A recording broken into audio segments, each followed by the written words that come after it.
arrintu jacsaaba meeshii burco ee dhiilmeydaba iyadu dhashay naga heshay barasaabkii intuu warqad saa weegay ayaa wuxuu yidhi anigu wasiirku markii hore ilama soo hadlin meeshana anigu wax alaalay wax fan ah iyo wax ujeedo kala ma hayo calamaantii baanu dirqi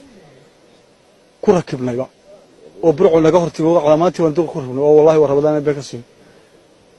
meesha Soomaaliland burco calamaantii dirqi lagu rakibayo anigu meel ka soconayso ma garanayso waa markii ugu horeysay burco Soomaaliland oo laga dhawaaqay shaki inta laga muujiyo isaga weydiin doona barasaabka magaaladii baan soo mar dawaar qura oo tolaya calan ma jiro meel qura oo calan ka babanaya ma jiro hadan salaada aan la sugayn deynay ku rakibaan bari xilliga calaayo xal wixii lagu haystay laha waxba mucaaradeen dhismaha dawladda sharciga soo dhaafay Hargeysa ka dhacay burta sheekh waa taa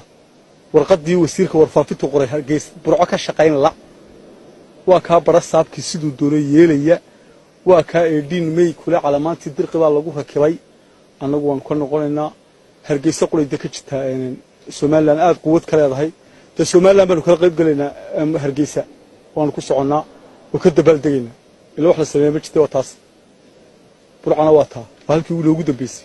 marka maxaanu dhakool ka haysanoo laga yaabi xilibaan dhakool burcay ka taagato calamaantii dirqi lagu xulxulay oo barasaabku noo sheegay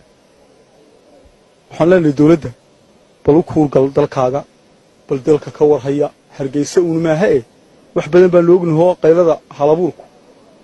waxbaanu aragnaa waxbaanu oognahay waxbaanu fahmaynaa wax badan baa ka jira dalka burco Hargeysa waa caasimadii caasimad ku xigeen